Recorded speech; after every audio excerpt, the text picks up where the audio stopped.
순종은 참된 믿음에 당연히 따라오는 거예요. 믿음은 있는데 순종은 없다. 그런 말이 있을 수 있을까요? 믿음은 좋은데 순종은 없다. 그건 믿음이 없는 거예요. 그죠? 예. 행함이 없는 믿음은 죽은 믿음이라고 말씀하신 것처럼 참된 믿음은 순종이 따라오게 되어 있다는 거죠.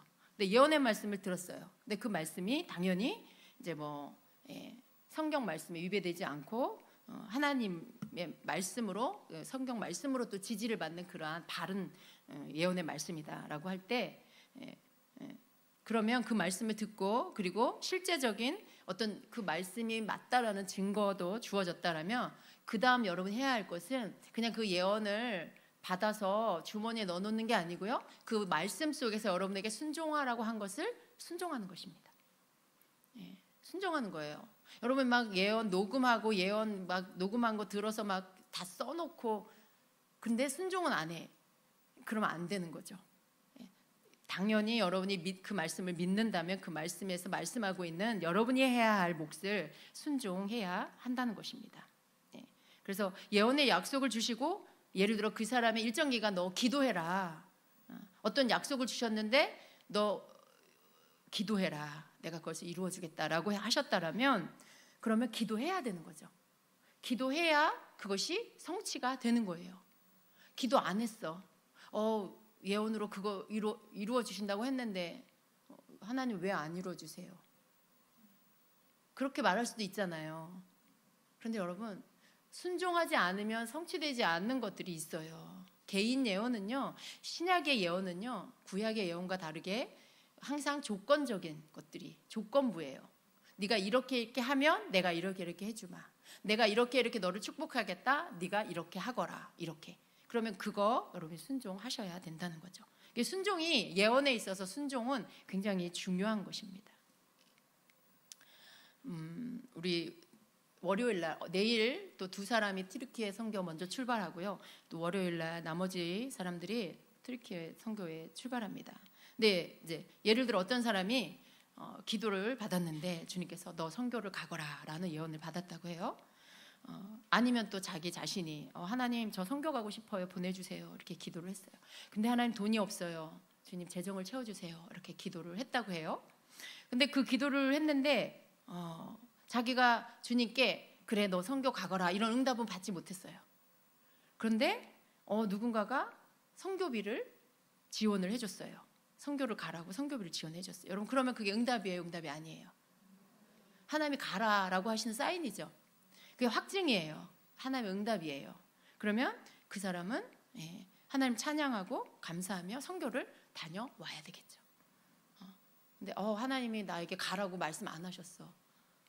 재정 지원도 왔는데 하나님이 나에게 가라고 말씀 안 하시네. 집사님 나 이거 못 받겠어요. 하나님 가라고 말씀하시질 않아요. 라든가 아니면 그렇게 해서 주셨는데 갑자기 마음 바뀌어가지고 주님 저 다음에 갈게요. 이렇게 하면 안 된다는 거죠. 그렇게 하면 안 돼요. 순종하는 게 하나님께 영광을 돌리는 겁니다. 그래서 로마서 2장 13절에 하나님 앞에서는 율법을 듣는 사람이 의로운 사람이 아닙니다. 오직 율법을 실천하는 사람이라야 의롭게 될 것이기 때문입니다. 라고 말씀하고 있어요. 그래서 우리가 항상 하나님의 뜻을 알려고 또 해야 해요. 그리고 그것을 알았다라면 하나님 뜻인 것을 알면 그것을 행하려고 해야 한다라는 것입니다. 개인 여인에 대한 올바른 반응은요, 하나님 말씀에 받은 말씀에 순종해서 하나님의 뜻의 성취를 위해서 내가 자를 내어드린 겁니다. 여러분 예언은요 저절로 성취되지가 않아요.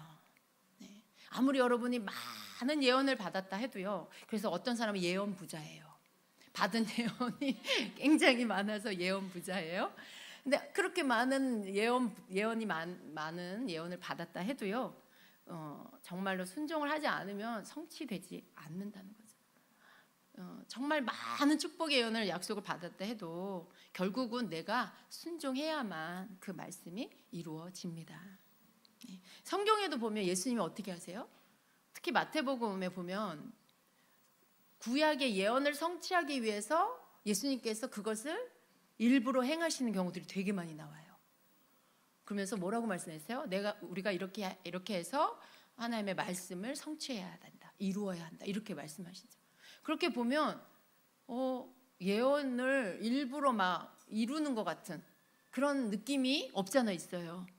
근데 여러분 또 우리가 말씀의 이런 가르침을 통해서 보면 그 말씀이 예수님에 대한 그 예언의 말씀일 때 그 말씀을 이루는, 순종하는 거예요. 예수님을 순종해서 그 말씀을 성취시키는 거죠. 예수님이 오셔서 하시는 어떤 일에 대한 예언의 말씀. 그런데 우리는 어때요? 나는 가만히 있고 그 말씀이 성취되기를 기다려요. 나는 가만히 있고 천사가 와서 내 손을 들고 내 팔을 들고 내 다리를 움직여서 이렇게 꼭두갈치 인형처럼 뭔가 내가 하는 게 아니고 다른 힘에 의해서 뭔가 되어져서 하나님이 그걸 성취시켜 주셔야 된다는 착각을 하는 사람들이 있어요. 하나님이 하셔야 되는 거 아니야? 하나님이 말씀하셨으니까 하나님이 하셔야지. 이렇게 여러분 내가 해야 할 걸 할 때 그것이 성취된다는 걸 알아야 돼요. 근데 또 이런 경우가 있죠 여러분. 자신의 사명이나 부르심에 대한 예언 이런 것들, 그리고 또 여러분 인생 가운데 굉장히 중요한 전환을 해야 하는 그런 것들에 대한 말씀. 뭐 여러분의 뭐 일터를 사업을 바꾼다거나 혹은 사업을 한다거나 혹은 뭐 다른 나라로 이민을 간다거나 이런 것들 혹은 여러분이 사명자, 사역자로 부르심을 받는다거나 이런 예언을 받았다거나 그런 음성을 들었다라고 할 때는 내가 순종해야지. 주님께 순종해야 된다 그랬어. 근데 여러분 그런 것들은요 반드시 여러분이 신뢰할 만한 지도자의 검증을 받아야 돼요. 자기 혼자 결정하는 게 아니에요. 너무 많은 경우에 이런 부분에 있어서 잘못 판단하고 잘못되게 행하는 사람들이 있어요. 그래서 많은 고생을 하는 분들이 있는데 여러분 그렇게 하시면 안 되고요. 특별히 이렇게 인생에 굉장히 중요한 것들에 대한 것은 반드시 신뢰할 만한 믿음의 사람과 상담을 하고 같이 그것에 대해 또 검증을 받아야 합니다.